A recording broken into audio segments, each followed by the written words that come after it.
A continuación vamos a ver el proceso enfermero en un usuario con cetoacidosis diabética. La cetoacidosis se define como un trastorno metabólico grave de la diabetes, generalmente de la insulino dependiente tipo 1, y se produce cuando los niveles de insulina son insuficientes para manejar los altos niveles de glucosa en la sangre. Por esta razón se dan principalmente en la cetoacidosis tres condiciones. En primer lugar, el aumento de la formación de triglicéridos, lipólisis y reacciones de beta-oxidación aumentadas y formación excesiva de cuerpos cetónicos.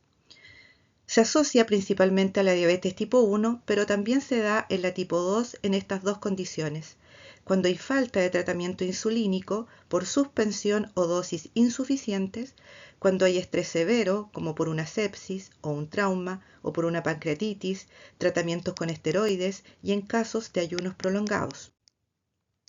En cuanto a la fisiopatología, la falta de insulina en la sangre y el aumento de las hormonas contrarregulatorias como el glucagón, la adrenalina, el cortisol y la hormona del crecimiento generan un aumento de la glucosa en sangre.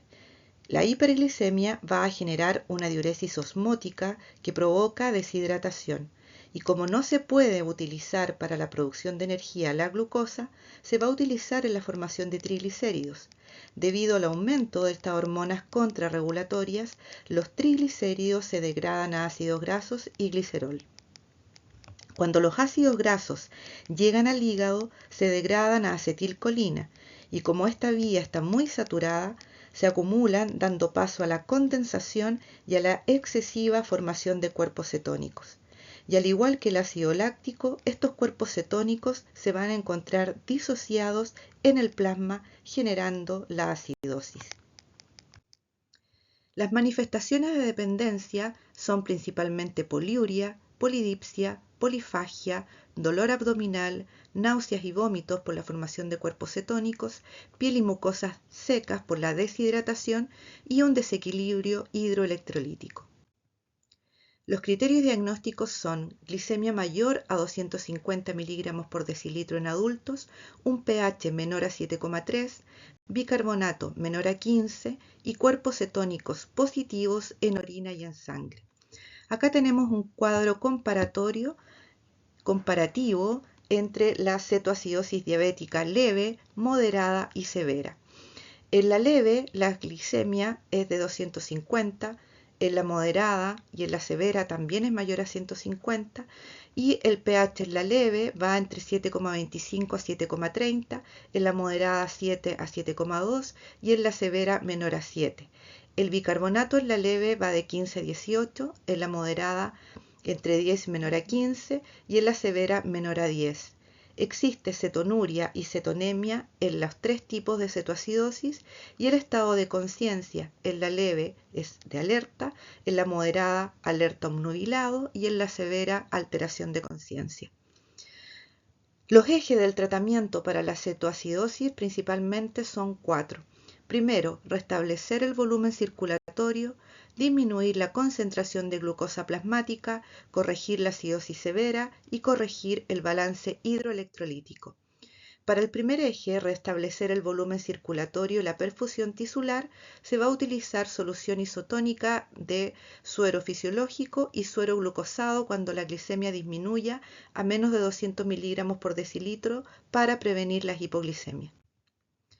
Para disminuir los niveles de glucosa y cetoacidosis se va a utilizar insulina endovenosa y en el caso en el que no sea posible canalizar una vía, se va a utilizar subcutánea o intramuscular y se va a comenzar a administrar 1 a 2 horas después de iniciar la hidratación.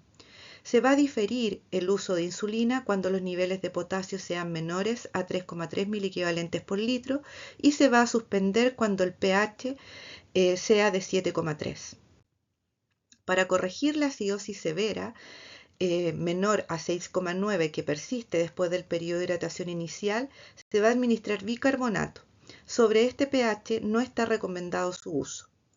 Para corregir el desbalance hidroelectrolítico, para el sodio se van a utilizar las soluciones salinas anteriormente mencionadas y no se requiere generalmente un aporte extraordinario de sodio. Para corregir el potasio, cuando está el potasio mayor a 5,2 mil equivalentes por litro no requiere suplementar de forma inmediata y se va a hacer un control cada 2 horas.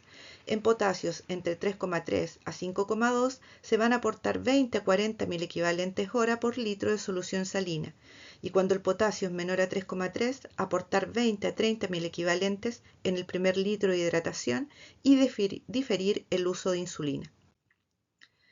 En cuanto ahora al síndrome hiperglicémico hiperosmolar no cetósico, tenemos como definición que es una complicación aguda y es una emergencia metabólica de la diabetes mellitus tipo 2, grave por su alta mortalidad, que se caracteriza por hiperglicemia severa, hiperosmolaridad, deshidratación severa con variable compromiso de conciencia, sin cetosis ni acidosis. Es la forma frecuente de presentación en la diabetes mellitus tipo 2, presentándose también en la diabetes tipo 1. Es más frecuente la cetoacidosis por la deficiencia absoluta de insulina. Tiene una alta mortalidad, pero esto va a depender del manejo y del estado del paciente al momento de ingreso. Se observa mayormente en pacientes mayores de 65 años. Los métodos diagnósticos tenemos una glicemia mayor a 600 miligramos por decilitro, frecuentemente mayor a 1000 miligramos por decilitro, una osmolaridad mayor a 320, sin acidosis ni cetosis. Ahora, las manifestaciones de dependencia tenemos que se inicia como un cuadro insidioso, a diferencia de la cetoacidosis, con poliuria, polidipsia y eventual baja de peso en los días anteriores al ingreso. Existe un compromiso relativo de conciencia de forma progresiva y también hay muchos signos de deshidratación al examen físico, como taquicardia, signo del pliegue, mucosa oral seca y eventualmente hipotensión.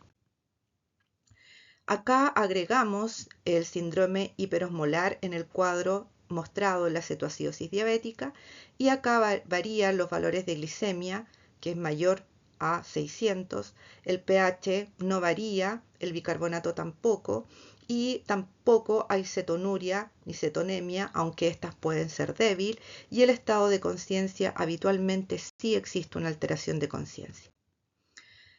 Pasando al proceso enfermero, las etiquetas que podemos usar principalmente en la cetoacidosis o en el síndrome hiperosmolar tenemos la siguiente.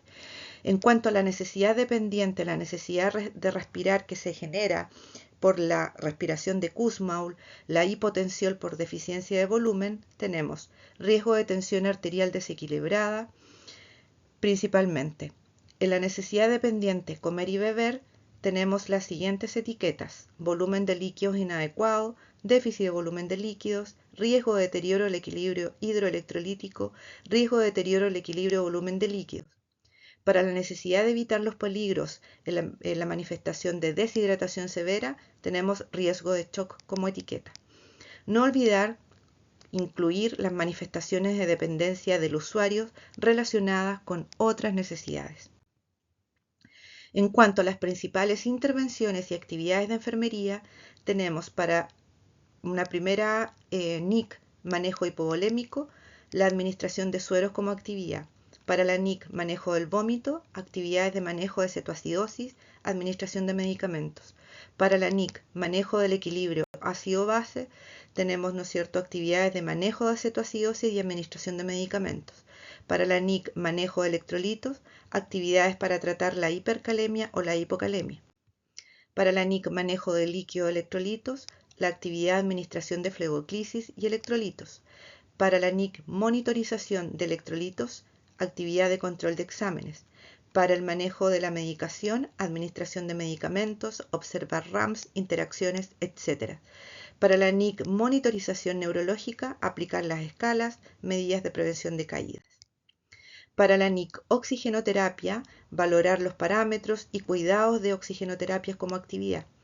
Para la NIC, manejo de hipotensión, control de parámetros y también recalcar que en estos pacientes también tenemos que trabajar todas las actividades que están relacionadas con la disminución de la ansiedad, sobre todo la cetoacidosis leve y moderada. Acá tenemos el flujograma de la cetoacidosis y su manejo que se encuentra en la guía clínica de diabetes mellitus tipo 1. Acá están las referencias.